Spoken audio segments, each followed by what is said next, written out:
Dipou, thank you so much. Welcome to the show. Hi. Hey, I see there's a flag there. Represent. Yes, representing. I like that.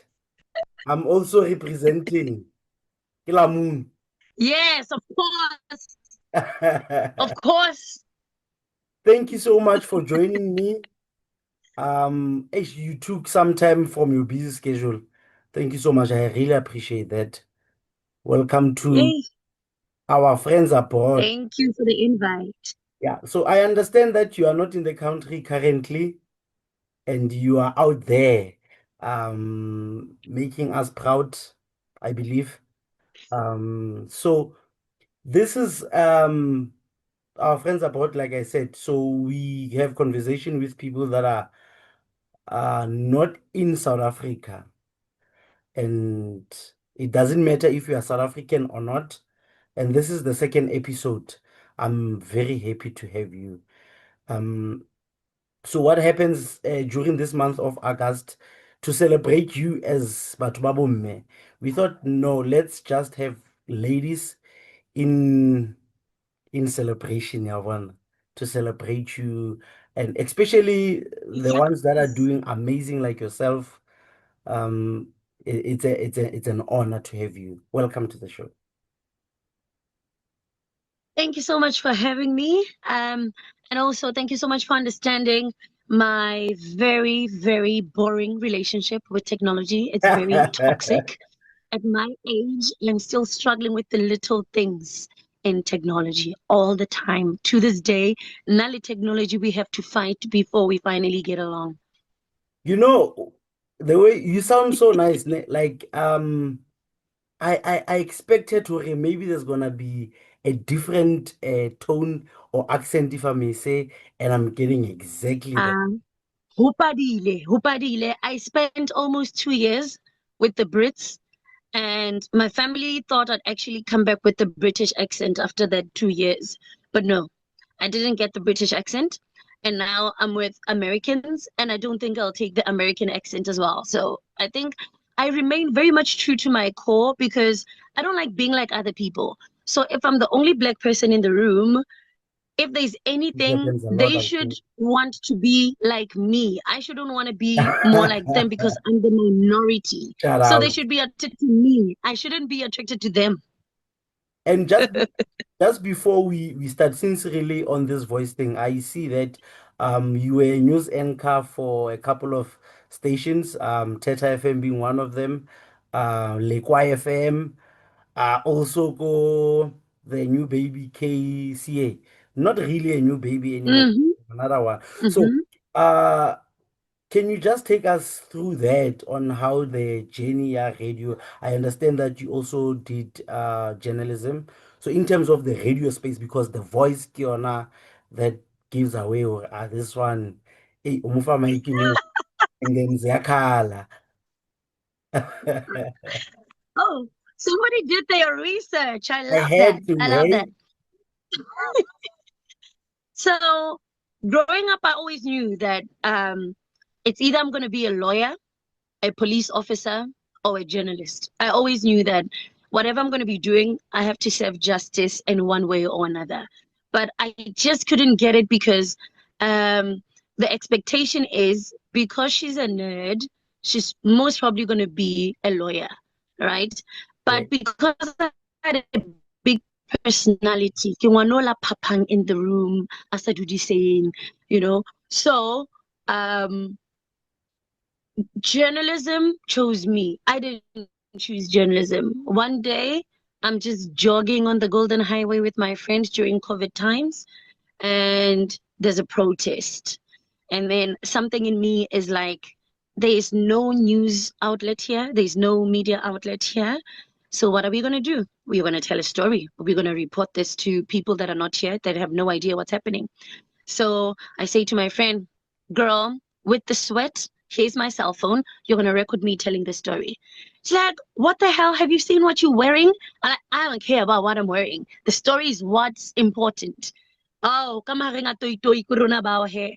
Reporting live from the Golden Highway. My name is Dipuo Mofokeng. I'm about to tell you what's happening right now. There's a there's you know. So I it think was I that remember. wild. It was I that think wild. I think I remember that video because I remember seeing it. I'm like, yo, this is top level journalism. I think you also wrote a report, and Mm-hmm. it was so detailed. And I remember it because I know who it was shared by so many people. But you know, we were not interested in the story anymore, but in the reporting that it was top class. And I was like, hey, I'm gonna reach champion. Thank you. But I do remember that for me, I've always believed that sometimes when you knock on doors and they're not opening, maybe you need to do something at the door as you wait for it to be open. Maybe the person that's inside the door that's supposed to open the door is so tired of the rhythm of people that are knocking on the door. So do something that's different. Every time people come to a door, they are knocking. So the person that's inside the door that should be opening the door is already accustomed to people that just come and knock and expect the door to be opened. So do something different on the door to get a different response. So while I was waiting for my turn in this industry that I loved and was passionate about, I was like, okay, let me volunteer. So I went to Lake FM. I started at Lake FM. I went to Lake FM. I'm like, hi, is there anything you guys need in here that I can do? And then they were like, okay, we can audition you to be a presenter. I'm like, oh, okay, cool. And then I auditioned for presenting. They took me for presenting, but what I didn't like about it is being on the gray line. I can't say yes or no. So I have to be considerate of both sides. I can't be pro and I cannot be against. So I'm like, okay, um, I'm not going to do well in this because I'm a black or white person. I'm never on the gray line. So this one time, the newsreader was sick. I'm like, yep, there's my shot. Yeah. I'm going to do the girl's job. Ke sa botswa lo botswa. I went onto the internet. I found the stories that were trending on the day. I practiced my intro. I've never done news. Ke tlwaetse ho phapha fela for presenting. Dumela mmamedi wa Lekwa FM, it's like a Dipuo Mofokeng, what's up? You know, you get used to how you do it because you're behind the microphone for 3 hours. And newsreaders walk in there for 5 minutes and they have to have a poise, they have to have a rhythm. There's the way in which they breathe. I've never done that before. Ke tlwaetse ho phaphazela 3 hours. And now I only had 20 minutes to prepare a bulletin to read the news. All right. Now I was like, this is now or never. If I screw this over, the boss is going to be like, ain't no way you're going to be a newsreader. Samodula presenting and practice being on the gray line. So I'm like, I was like, I have to get this right. So I did it. And believe it or not, my first bulletin was in Sesotho. Sesotho ke leleme la hae, mara ha ke steering sa Sotho. So you can imagine me reading Sesotho, ho no le jwang. But then I I mean, literally had to beg FM. him. I'm like, dude, Lekwa FM. I mean, Ka ga khutlo tharo ya lekwa. Kali O kwa bala Sesotho se tswileng tseleng. O bala Sesotho se tswileng Lesedi FM. tseleng. Hantle tlamehile at that time you are competing le Lesedi FM. So you had to focus also on Nah, I'm like, Jesus. You boss man, please give me a chance to read the news in English. And you're like, okay, fine. While there were auditions at TET FM, TET FM was a whole new ball game. The auditions were huge. Long line. I was in that line for 2 hours questioning my life decisions that, oh my God, the am I even headset. going to get this job? Standing this long, competition is tight for sure. People with experience are auditioning for this job as well. And then I kids were you know? And then there was this other girl who had an accent. People say I have an accent, but I don't think people understand what an accent is. If I gave you a person that had an accent, you don't understand that I don't have an accent at all. So when she was reading the news, because Barbile, all in the same room, Mm. English news readers, ha! Mm. That should have been intimidating. Jehovah, I'm not getting this job. I am not getting that job. Monga mosebetsi ka gare. And then I was quite surprised that they were like, Dipuo Mofokeng, you are now going to be our English news anchor. I'm like, huh? How did that happen? That out. She had a better accent. And they're like, yes, we agree, but she is rolling in a community that's not English home language. You Yes, know, because we his need to, Teta is a community radio station. Even though there's exactly. even though there's Sesotho, but there's still that thing, yeah. I mean, there's English, but there's this thing, yeah, or being in touch with the community. Olunkarayona. Yes, I remember the exactly. first So time, they were like, she'll do well. yeah, I remember the first time I listened to Teta, I listened to Thabo Mokoni, the Englishman. That time, Asanzanali Teta. And then the Mm. Englishman. So I'm listening with an expectation, yeah, okay, I'm gonna hear a YFM vibe. But Katrola Suit, I was like, hey, I'm sticking with this thing. Ke sale monyane for Ntate Chomani Chomani ko Lesedi FM. I had to stick with that. You see what I mean? So I think authenticity somehow has always made me get a shot in getting to do what I love because even now, I don't try being like my colleagues. I've never tried doing what other people do. And I remember there was a time when I used to question if, because after Tete FM, I wanted more for myself. And I remember everybody thought that I was fulfilled with Tete FM. They're like, no, you've made it. I'm like, no, they are commercial radio Mhm. stations, they are Yeah. bigger radio stations, and I want to be there. And beyond reading the news, I'd also love to do something that is more editorial behind the scenes Mhm. and such. And that is when I decided to study journalism. So I studied journalism only after volunteering Kolikwa and Tete FM. So everything that I learned with zero rands in my account. I wasn't getting paid on those radio stations. Ooh, And okay. that's when I decided to study journalism. So, because that's what I wanted to find out. Somehow you answered the question already, Hore. During this phase, were you already a qualified journalist, or maybe that happened after being behind the mic? And how did that go? That time also, Liz Kolong, were Hmm. you or still go theater or in radio, or you had to drop the other one to focus full time on your studies, maybe?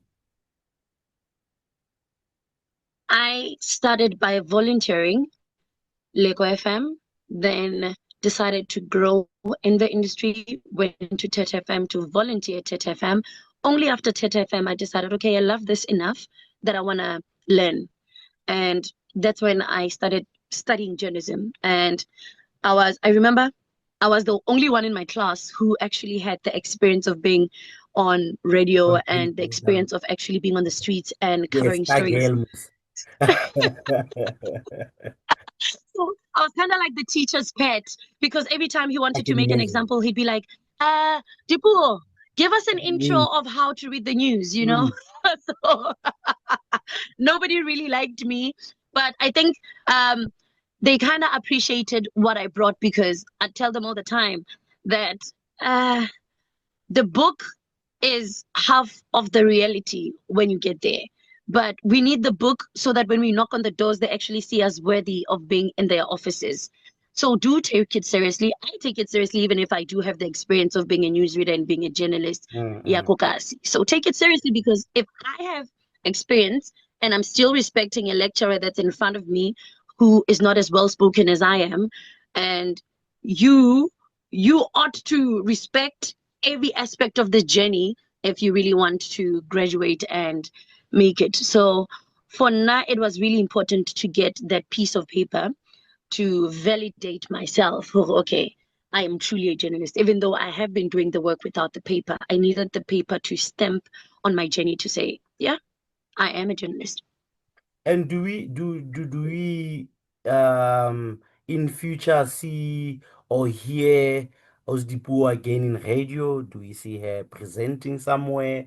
Do we correct. On the journalism space, do we still hear Libito Leo, or now you are where you are and things are different now? Because I understand that what you do now, I don't know how they relate, but somehow, or maybe they Mhm. could be a thing or two a year that relates to your qualifications. Mhm. I think Had I not studied journalist, I wouldn't be half the entertainer that I am. Had I not volunteered, I wouldn't bother journalism. So everything that I did, the hustle to get to where I am, it all attributed to the craft that I bring to this current work, because journalism is a multi-tiered industry, right? It's a multi-tiered career. And you inform, you educate, and you entertain. True. So I'm at a point of this career where now I'm purely entertaining. I've done the educating, because when you are reading the news, you are educating the public of what's happening and you are informing them as well. Um, the entertainment aspect of it, I had never really done, because there was this huge expectation that, oh my gosh, she's going to be the next Bonang, she's going to be the next Ranak. And I'm like, no, You those people are their own sound like people. you If sound I like those am to guys get already. No, to close my eyes so for me, and I think never with really liked Dipuo, I would think I'm speaking to one of those at least. The energy, the presenting, the voice. I didn't like the fact that when I thought of tapping into the entertainment aspect of journalism, there was already an expectation that I am gunning for being the next Dineo Ranaka or being the next Bonang Mateba. So I avoided it as much as I can, because I hate being Compared to mirrored for someone. someone else. Yeah. I'm just Dipuo Mofokeng and that's it. I'm not trying to be Bonang Mateba. I'm not trying to be Dino Ranaka. I love them. I look up to them. Oh my God, I am obsessed with them. But I have no aspiration.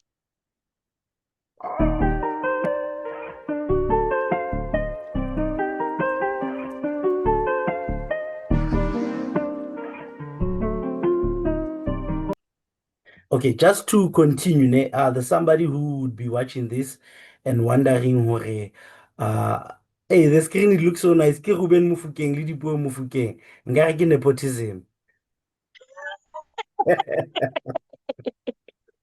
The nice thing about Mofokeng, there's family everywhere.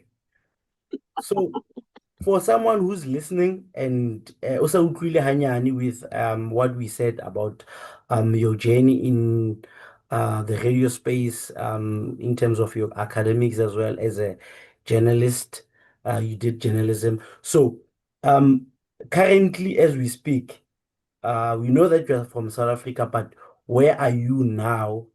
And what is it that you do wherever you are? Okay. I have the coolest job in the world, I can, literally. bruh,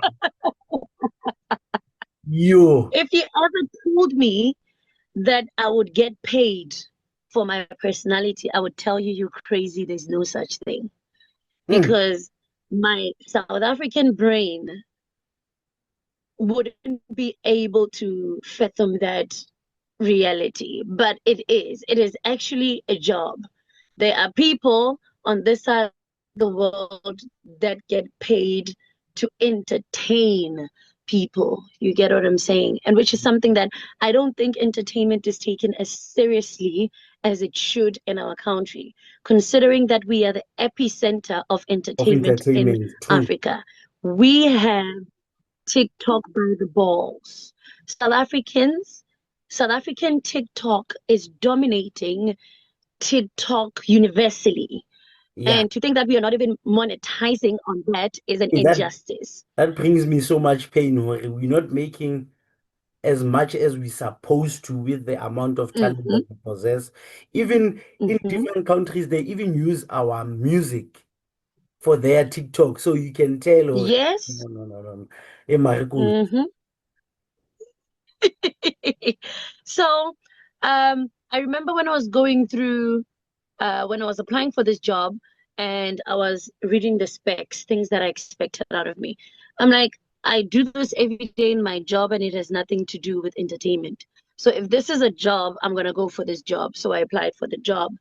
And the specs are quite easy. What I do in this company, the new company that I work for, because I started first working for a different cruise line, the mm, one that sails along South Africa. It's quite popular in South Africa let me because it see. does come to South Africa. during the hot seasons in South Africa. I started there and I was earning half the salary. So I was like, no, bye. And then I changed companies and came to the cruise line that is American. And the culture is different. The workplace and the professionalism as opposed to that one is different. So they pay you more because they treat you better. And you also get to sit an employer down and say, I don't understand this and this and this because my contract says this and that, when I couldn't do that for the other cruise line. So what I do is my job, the name of my job, the job title is entertainment activities staff. What we do is activities on board on the ship that entertain the guests. So there is a program that they get things like, let's say there's a game, I'm just going to make an example. Let's say this cruise line was owned by Africans. There would be a program that says, Diketo. Diketo tsena di tlo bapalwa kae? Skipping say, di tlo bapalwa ko deck 5 in the middle of the ship. So diketo tsena di tlo qala ka 11, di fele ka 11. 12:30 to 1 o'clock. So there is that program that is specifically for entertainment and there is a group of people assigned. So I'm part of that department, in the department of entertaining the guests. We are divided into three. There is sports staff. How they do the adrenaline junkie things upstairs on the open deck.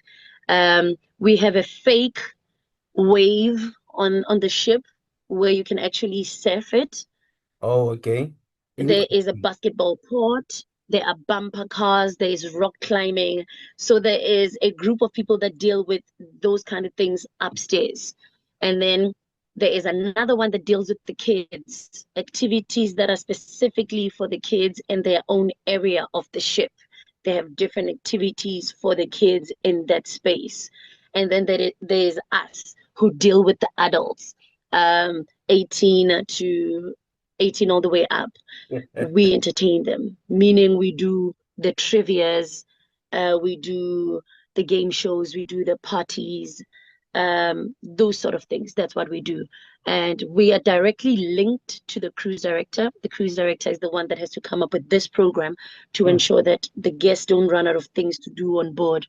So there's a very high expectation from us because you know how adults want one thing, and when they're dissatisfied, they're not afraid to say, I think your trivias are a little bit boring, and your trivias are so British, and they should be more American. And I'm like, ma'am, you are in America. I cannot run a British trivia in America. So those are the kind of things we do. We ensure that the people that paid to come to the ship are entertained while they're on the ship. They do have an option of going out of the ship to explore whichever country that we are at. Haskepe sepakile. But for those that don't like going out, that are on the ship, there is a program for them, and we have to show up for that event and run it. That's what we do.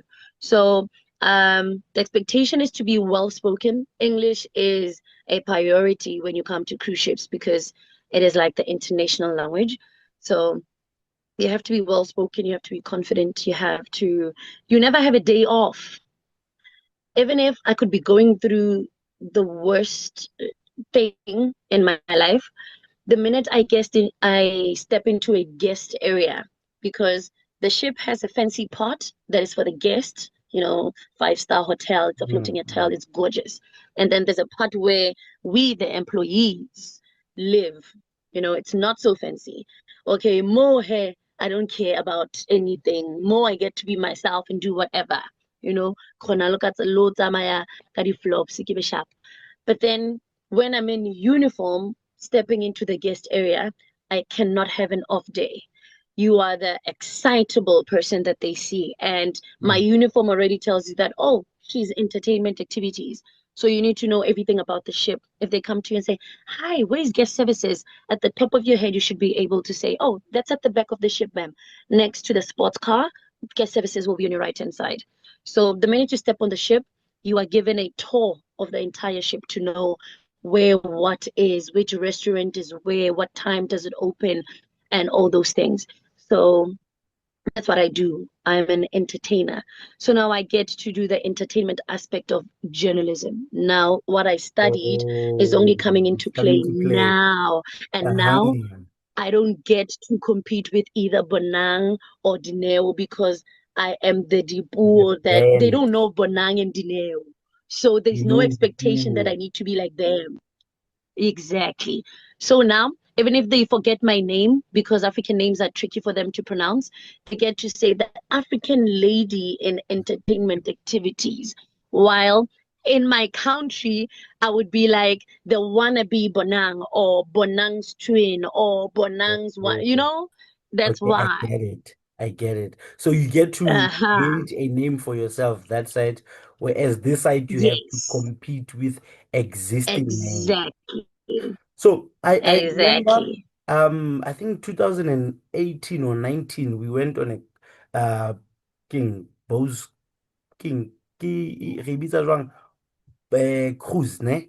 Went to that one Mm-hmm. yang ko I think the most yang ko Portuguese island.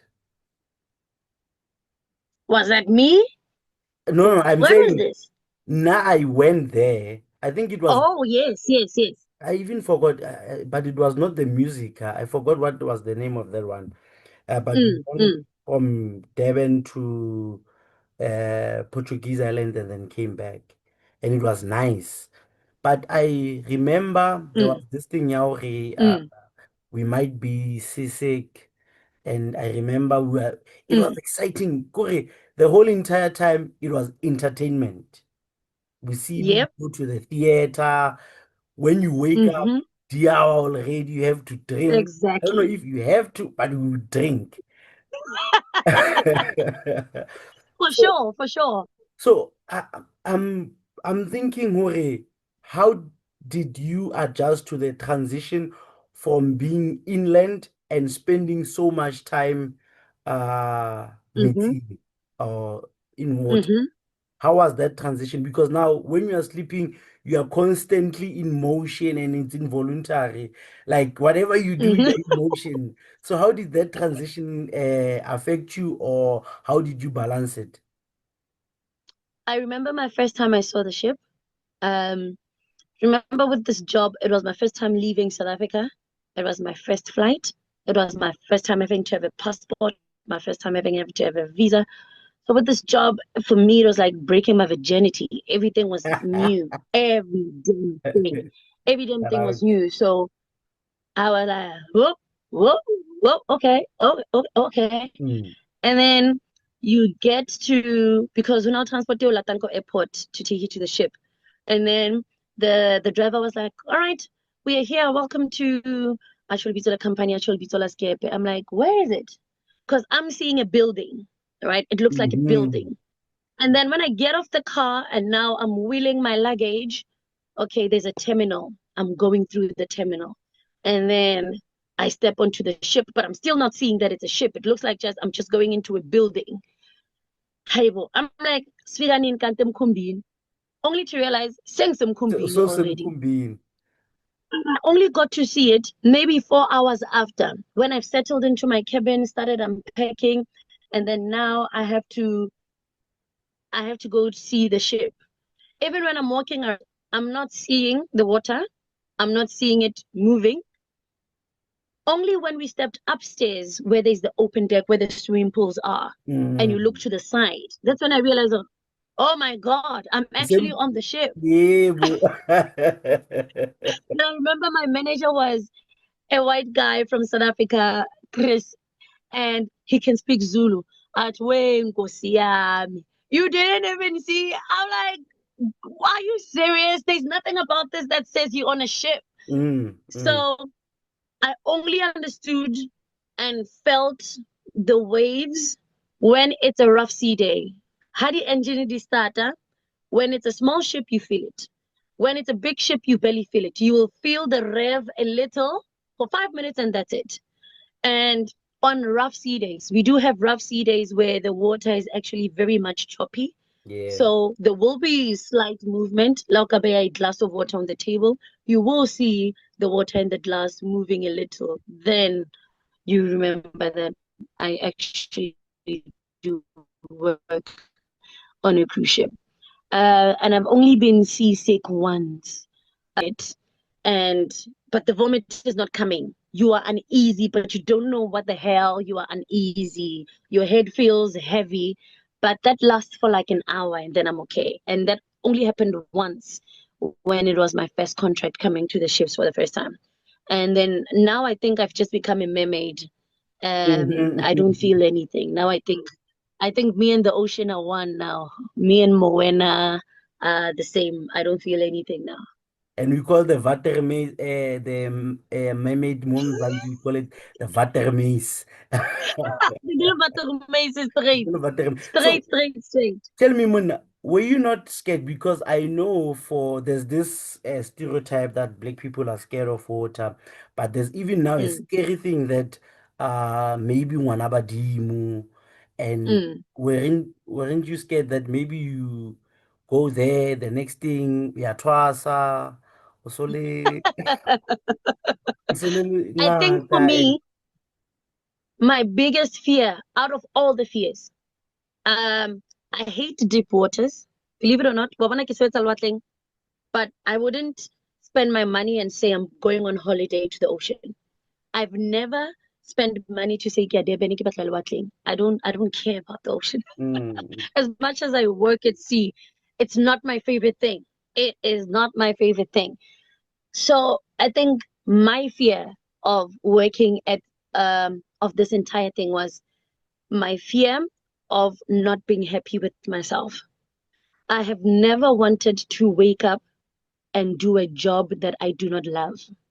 And if my job came at the cost of me leaving the country and going to, if I wanna even know, if I get an opportunity to grow in my job and it is under the water in the submarine doing what I love, I am leaving. I will go in that submarine and work there and be the happiest person in that submarine. For me, my fear was having a cycle, doing the same thing over over and and over. I'm insanity. unhappy. Payday comes, payday goes. I'm not happy. For me, that's what I didn't want. I remember telling my mom, because my mom is very much old fashioned. She was like, um, banyana ba ya utsuwa wena wa ikisa mo he ka re bona girl, This is le ba kang human traffic ne obituary ya ka o ngole hore o bolauwe ko rata dintho a lelekisitse dintho tsa lefatshe, o ngole o ba jwetse hore o bolauwe kore o na lelekisa ditoro ngwanona wa ka ba ditoro di a mo bolaya ko wana mose, o ba jwetse hore ke bolaile ke lelekisa ntho e ke e ratang. For me, I think I got to a point of my career where I was like, it's either I continue, even though I love what I'm doing and serving my country and telling the stories of my people, it's not fulfilling anymore. Because there was a point where I would be very frustrated switching on the TV, people doing what I love doing, but I have no access to it.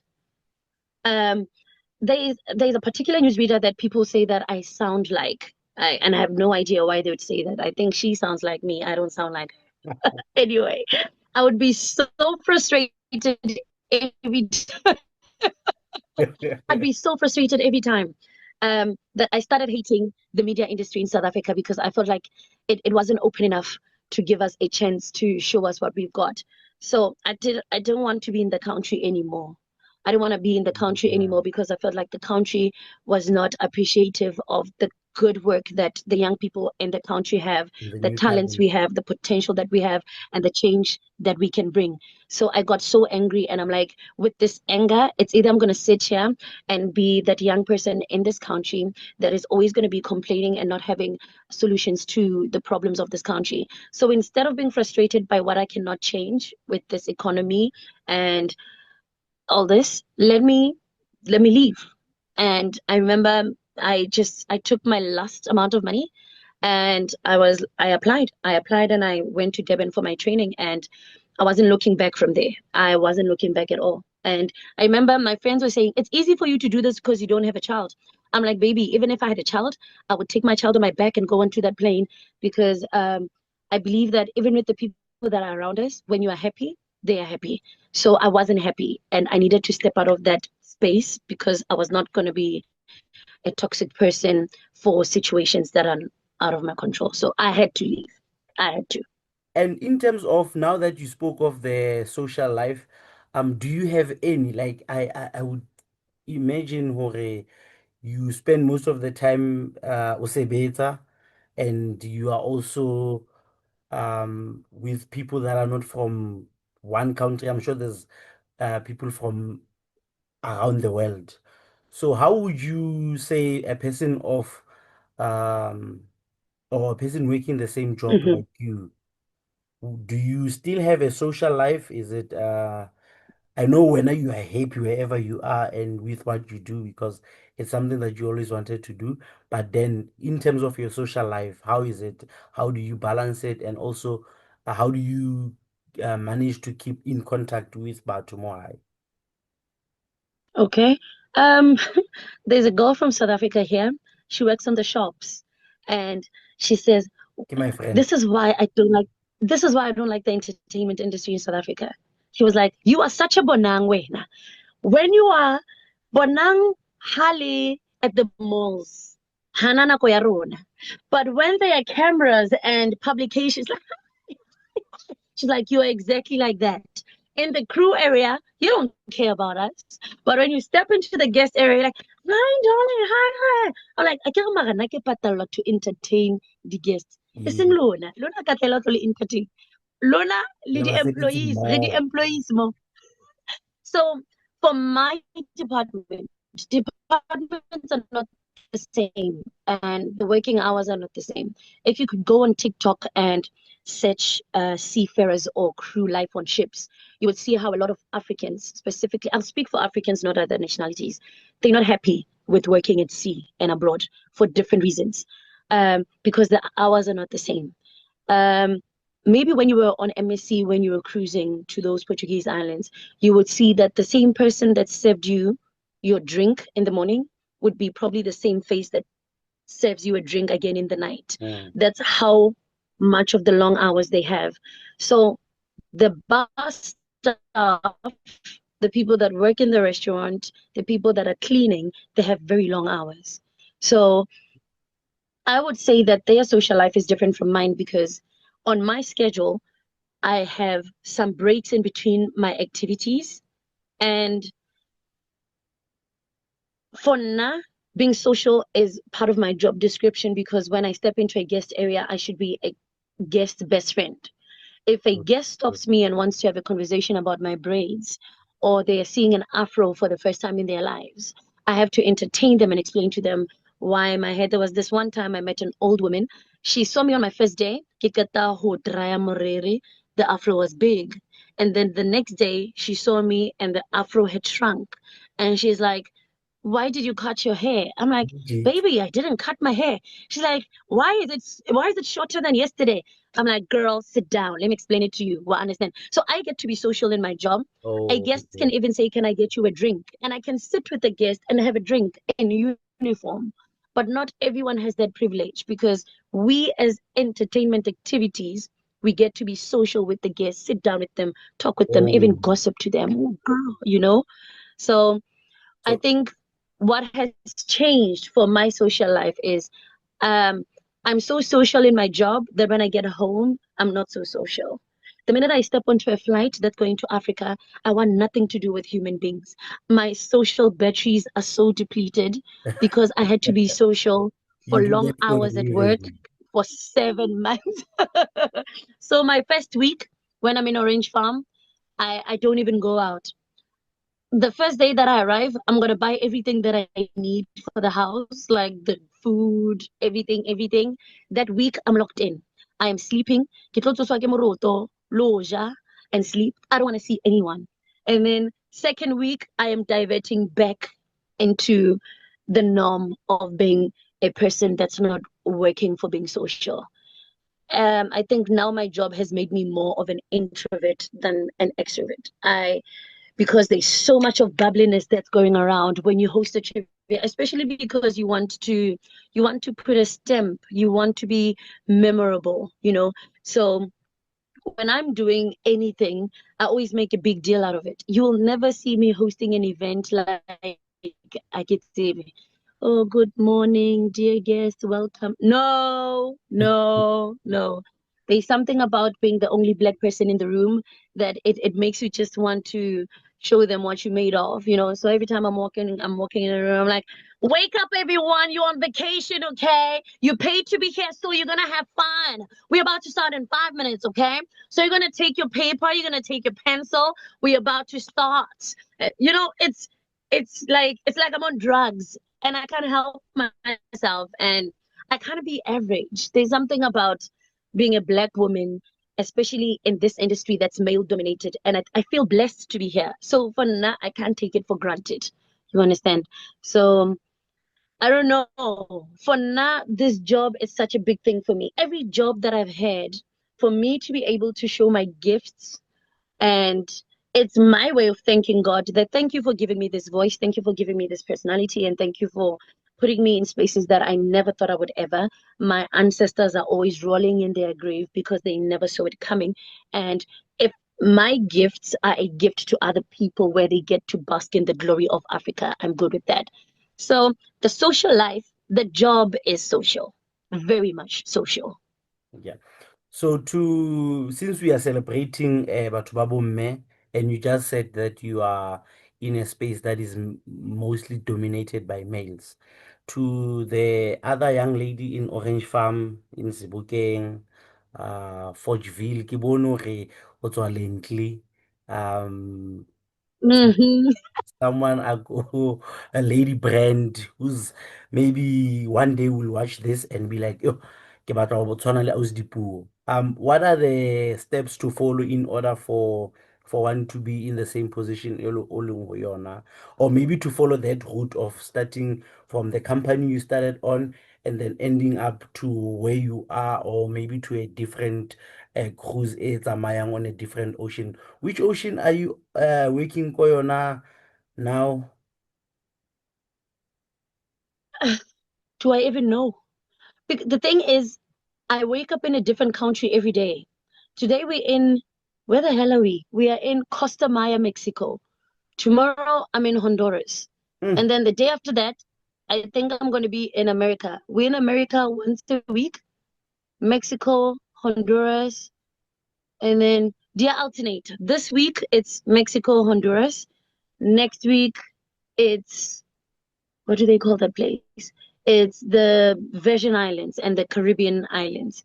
So we alternate and so forth. And in 2 weeks, we'll be going to, we change now. I'm not going to be in Orlando, Florida anymore. I'm going to be in Miami. I'm going to be in Miami now. And now it's only going to be 3 day, 4 day cruises. So it's only going to be the Bahamas and Nassau. Yeah, it's going to be Hmm. Coco Cay, Nassau, Coco Cay. Yo. Yo. So to the ladies that, Yeah. what's the one thing that I always tell girls, different age groups, even my mom, I tell her to this day, is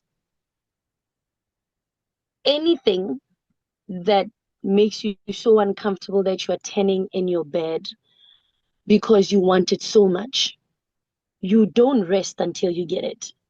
Like you, every part of your existence is yearning for the thing that you have to attract it, and it's not gonna come to you. Um, I know people think that Christians are lazy because they just go on their knees and expect God to do all the work. But the God that I serve is always required for me to work and have faith in Him that the work that I've done is the work that He'll also do. So I always tell girls, and I know I'm going to sound feminist, and I'm not sorry for that. You do not wait. Sometimes you don't wait. And you need to understand that the privilege of being a woman is the strength that we have. And I think we underestimate it. And for now, my strength has never been a curse. My strength has always been a blessing because then I don't wait for anyone to validate it because I know that it's there. So whatever you want, you go for it and you don't listen to anyone tell you that it's not done by girls and women struggle to get through that. And I think I was blessed enough to have a mother that has never really hammered me down on gender roles. I was always the girl, anadlala ka kgarafu le ditena. I was never interested in dolls and looking pretty. So from the onset, I never saw a boy as a person that's more powerful than me. I've always seen boys and me as equals. So even in this industry that's male dominated, I I respect them and they respect me. And I think they respect me because they see that she's not intimidated by us. She does not feel inferior to us. And if you give her a task to do, she will do it. And most of the time, she will probably do it better than you because she understands that we think that she's below us. So when people already assume she's beneath us, you always come above them. There's a series that I loved watching. It has a character by the name of Olivia Pope, and her father tells her that you have to do twice as much to get half of what they have. And I've always lived by that, that I don't have the privilege to go to a country that has resources that are waiting for me. So I compare my colleague from Spain. Some people are in this job to travel the world. I'm in this job to break generational curses and heaven to do things that nobody in my family has done. So that's why compare who took the job to travel the world. Like there's so much at stake for me. For the first time in my life, at the age of 32, I got to buy a curtain, and I celebrated buying those curtains like I bought a car. And that's the thing. You as a girl child, there is so many responsibilities on your shoulders. And whether we want to overlook that or not, it calls you to a higher place where you don't sit and say, I'm tired. We don't get the privilege to say we are tired. Yes, you are tired, but rest, but the war still awaits. And sometimes you don't even have the privilege of having a father that pets you on the shoulder and says, how can I help you? Sometimes you don't even have the privilege of having a leader or a man by your side to say, baby, today let me take this for you. You rest. Sometimes some of us, re first born tabanyana from single-headed households where where you're also raising your own parents. Your parents, there are things that they don't know, and then you get to sit your parent down and say, Mola went wrong, and you have to apologize. Don't even justify it, girl. It's simple. You just say you are sorry because there's no way you're going to get away with this. So you are raising your parents, and there are people behind you that are looking up to you. It's very funny. I was having a conversation with a friend of mine who also works abroad. He's the one that got me this job, Jeremiah Mosia. The conversation was so long. I think we spoke for like 2 hours. He's also from Orange Farm. And he was like, I don't think you understand. He was telling me that it's time that I became a manager. And I'm like, I don't think I'm in a mood of sitting inside of an office and ordering people around. And then he's like, I think you don't understand the immense responsibility that's on your shoulders as a black woman who's at sea, who's doing as much as you do. Um, Girls in Orange Farm are inspired of where you are. Apartments that are not in entertainment. You are the only black woman in entertainment. They exalt you even without telling you. And if you are to say, if you are to stay in the same place without any growth, so if you want more, you go for more, and you don't get to say, I nake right. If you were never no say sharp, KCA. You can't be sharpo, no. The growth that you wanted there, you should want it here as well. Even if it means that you're going to be the first Black African cruise director, let it be. And it hit me so much that I felt like even I didn't think that was possible. And for the first time in my life, I'm like, I cannot believe that I never aimed for being cruise director. I was just so happy with hosting my trivias and dancing, and that's it. And he's like, no, you're not just gonna shake your ass there and be gorgeous and have that African accent and then they're gonna love you. No. Now you go for that office. As much as you wanted your name on the door or SABC to be editor in chief or news editor, now you have to aim for your name on the door in a cruise line that has less black people. And now, not only less black people, but less Africans. Now you're going to be the first, you have to aim for being the first African in that office, the first black African in that office. You don't get to say, I kifikili. No, I also fik. So What I'll tell the girl, Kokasi, is nothing is out of reach. The fact that you even bumped into it, if you bump into this video, it's a sign that, oh, there's more outside of this country than what I thought there was actually. So everything that you get exposed to is showing you what you can still attain. And then it's now up to you whether you go beyond that barrier and boundary. So go for it. There's no excuse. There's literally nothing stopping you from getting whatever you want. Whether you want to be a medical doctor or solve that X, apply, and go study medicine, girl. Ain't no thing stopping you from doing what you want. Right now, we can ignite you as the president Mzala. With what you just said, I just felt like you are praying for them and they should just receive whatever you just said. Like for a second, I thought, oh, yeah, no, I want for a lot of girls to hear this. But then thank you so much for giving us. I think now with this, what we just said, I can safely say, okay, we can close this. And thank you so much for giving us the time or feeling yona from your busy schedule and for making it possible, like from receiving the invite to how you received it and how you spoke about it. I'm super excited, and I'm hoping this is just one of many interviews. When there's a promotion, when there's something else, when there's an opportunity, maybe we'll have this conversation again. And also when you become the director, the cruise director, will also tell us, well, you know what, Sekili, we are Pope. It's a scandal. Like I keep on elevating myself and I'm reaching even higher heights. But thank you so much. We celebrate women like you. We appreciate women like you in South Africa and making sure hore, that flag behind you, Waipamisa. We really appreciate you. Um, I'm hoping we will have this conversation again someday. But for today, really, thank you so much. We really appreciate you. And I know Amazon Baba proud, but Thank you so much for having me.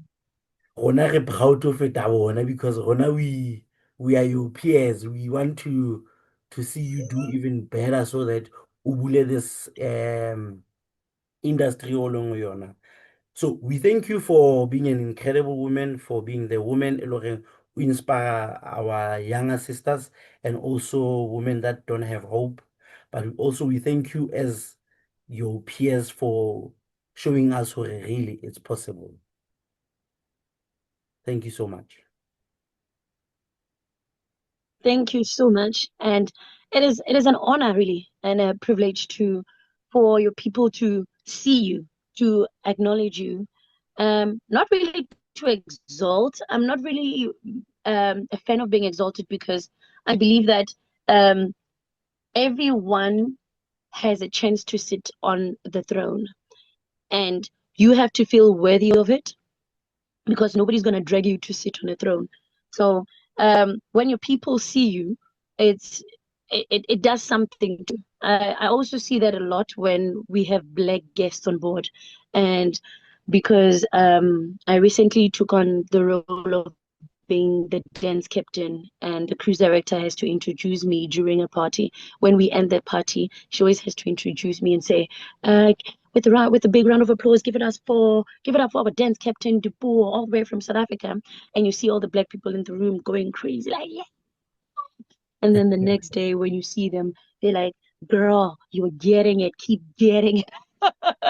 So if I'm appreciated by Black Americans, it is an honor for my people of my roots, of my lineage to see me and appreciate me. But for now, the biggest gift will be for us to snap out of the box. There's so much that we can bring into this world, and there's no time to be fearful. There's no time. So, to my girlies, black girls, even the white ones, even the Indian ones, every woman, take your place in the world because the world needs us. It does. And to my peers as well that feel like they are cornered, Sometimes it's not even the government, it's not the democracy, it's not your country, it's not your ancestry, it is you. And the minute you unchain yourself, sometimes the chains that you feel that are on you, you put them there. And if you're the one that change yourself, you have the keys of unchaining yourself. So um, unchain yourself and go Exactly. for it. And to everyone that feels like this is it, no, it's not. It's only a glimpse. You have no idea what the world has to offer you. And I believe even me, considering that I've been to probably 40% or 30% of the world, even I feel like I haven't seen anything yet. I feel like there's still so much for me to do. So imagine if you haven't left South Africa.